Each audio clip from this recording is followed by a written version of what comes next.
ఓం శ్రీ మాత్రే నమః. మనం పూజ చేసేటప్పుడు అస్సలు చేయకూడని తప్పులేమిటి అనేది ఇప్పుడు వీడియోలో తెలుసుకుందాం. పూజ గదిలో ఎండిపోయిన పూలు అస్సలు ఉంచకూడదు. దక్షిణముఖంగా దీపం వెలిగించకూడదు. అలాగే స్త్రీలు జుట్టు విరబోసుకొని పూజ అస్సలు చేయకూడదు.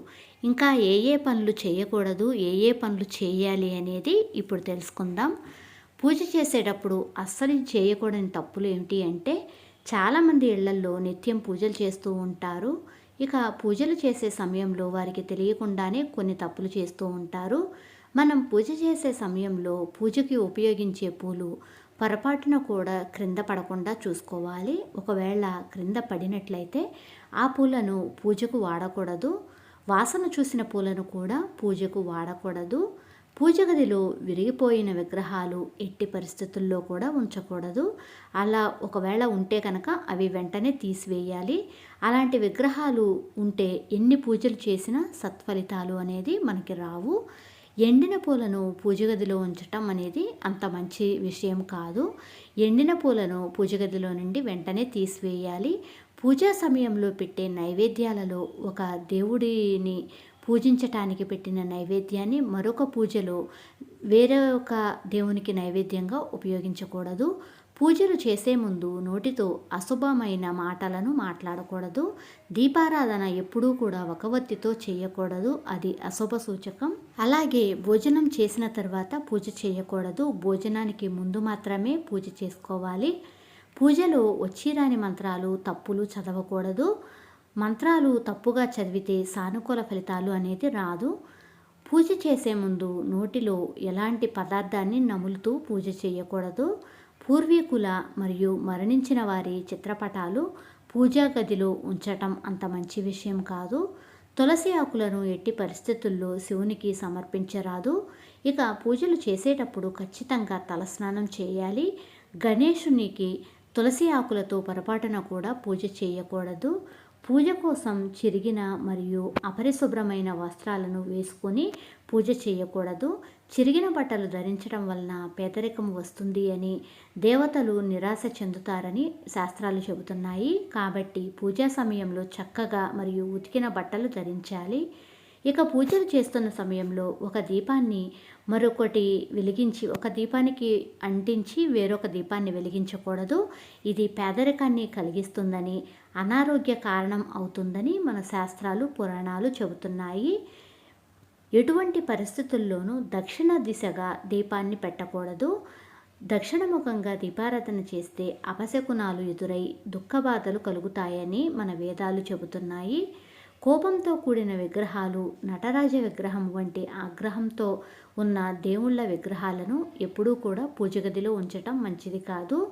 శివుడిని దర్శనం చేసుకునేటప్పుడు విగ్రహానికి ఎదురుగా నిలబడకూడదు. దీపారాధన చేసే ముందు ఒత్తి వేసి తర్వాత నూనె పోస్తూ ఉంటారు, కానీ అలా చేయకూడదు. దీపారాధన చేసేటప్పుడు నూనె పోసిన తర్వాత ఒత్తులు వేసుకోవాలి.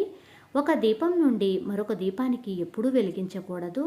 ఇది అనారోగ్యం మరియు పేదరికాన్ని ఆహ్వానిస్తుంది అని మన శాస్త్రాలు, పురాణాలు కూడా చెబుతున్నాయి. అలాగే వంటగదిలోని వంటకు వాడే పసుపుని దేవునికి వాడకూడదు. ఇలా చేయడం దేవుళ్లకు చిరాకు తెప్పిస్తుందని శాస్త్రాలు చెబుతున్నాయి. అగ్గిపుల్లతో నేరుగా ఒత్తులను వెలిగించకూడదు. శివలింగం అభిషేకానికి స్టీలు స్టాండుని ఉపయోగించకూడదు. ఇక పూజలు చేస్తున్న సమయంలో ఎవరైనా అతిథులు వస్తే వారిని నిర్లక్ష్యంగా చూడకూడదు. వారి పట్ల కూడా గౌరవాన్ని ప్రదర్శించాలి. పూజా సమయంలో ఇంటికి వచ్చిన అతిథులు దైవ సమానులని చెబుతారు. పూజ గదిలో దేవతా విగ్రహాలు 6 ఇంచుల లోపే ఉండాలి. ఇంతకన్నా ఎక్కువ ఉండకూడదు. నుదిటిపైన బొట్టు పెట్టుకోకుండా పూజలు చేయరాదు. మీ పూజ గదిని ఎల్లప్పుడూ శుభ్రంగా ఉంచుకోవాలి. పూజ చేసిన అక్షింతలు మరియు పూజ చేసిన పువ్వులను ఆ మరుసటి రోజు పూజ గది నుండి తీసి శుభ్రం చేసుకోవాలి. ఒక చెత్త డబ్బా పెట్టి దేవుడికి సంబంధించిన వస్తువులన్నీ, ఆ పువ్వులు, పూజా అక్షింతలు వేసుకోవాలి. ఒక చేత్తో దేవుణ్ణి అస్సలు నమస్కరించకూడదు. ఇది చాలా తప్పు అని మన పెద్దవాళ్ళు చెప్తున్నారు. ఈశ్వరుడికి ఎదురుగా నిలబడి ఆత్మ ప్రదక్షిణ చేయకూడదు. దీపపు ప్రమిద ఎప్పుడు నేలపై ఉంచకూడదు. అది దీపాన్ని అగౌరవపరిచినట్లుగా అవుతుంది. శివలింగం మీద పాల ప్యాకెట్లతో అభిషేకం చేయకూడదు. అలాగే స్త్రీలు జుట్టు విరపోసుకుని పూజ చేయకూడదు. లక్ష్మీ పూజ శ్రావణ నక్షత్రంలో ఎప్పుడూ పూజించకూడదు. స్త్రీలు తులసి దళాలను తుంచకూడదు. పురుషులతో మాత్రమే తులసి ఆకులను కోయించుకోవాలి. అలాగే శివునికి అభిషేకం చేసేటప్పుడు వెండి గ్లాసులో కానీ ఇత్తడి చెంబులో కానీ అభిషేకం చేయాలి.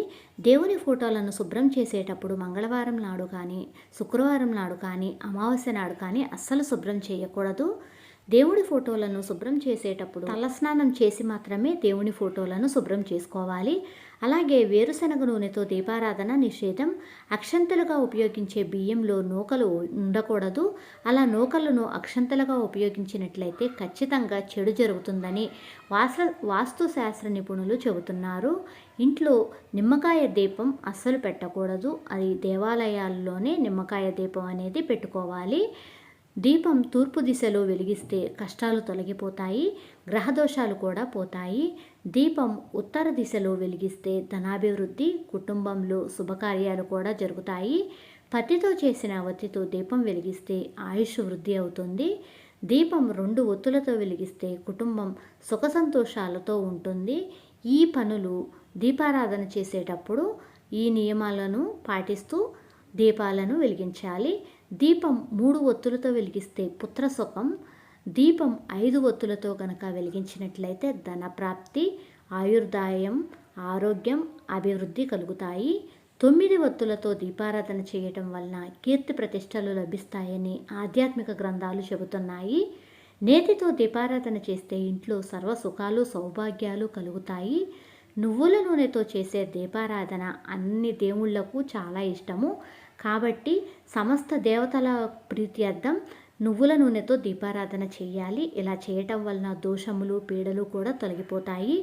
ఆముదంతో దీపారాధన చేస్తే బంధుమిత్రుల శుభం మరియు కుటుంబ సంతోషం. కొబ్బరి నూనెతో దీపారాధన చేస్తే అర్ధనారీశ్వరునికి చేయటం వలన అన్యోన్య దాంపత్య జీవితం సిద్ధిస్తుంది.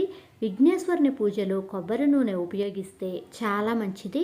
నువ్వుల నూనె అంటే అన్ని దేవతలు ఇష్టపడతారు కాబట్టి నువ్వుల నూనె కూడా అందరి దేవతలకు వెలిగించవచ్చు. దీపం ప్రతిరోజు దీపారాధన ఉదయం 3 గంటల నుండి 6 గంటల లోపు చేసిన సర్వ శుభములు, శాంతి కలుగును.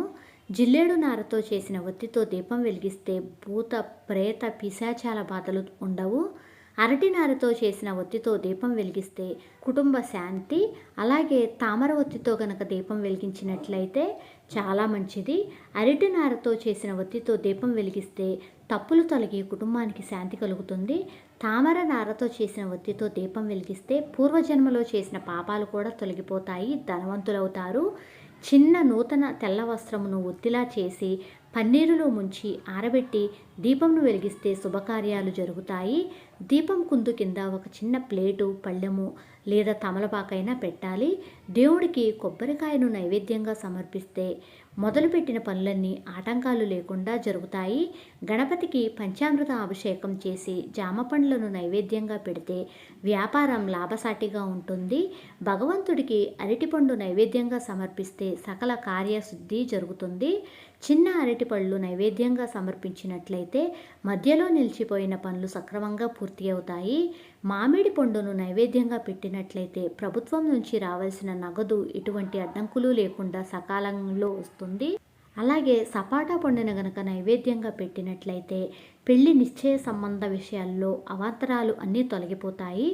భగవంతునికి యాపిల్ పండుని నైవేద్యంగా పెడితే దారిద్ర్య బాధలన్నీ తొలగిపోయి ధనవంతులవుతారు. భగవంతునికి కమలా పండుని నివేదిస్తే నిలిచిపోయిన పనులు విజయవంతం అవుతాయి.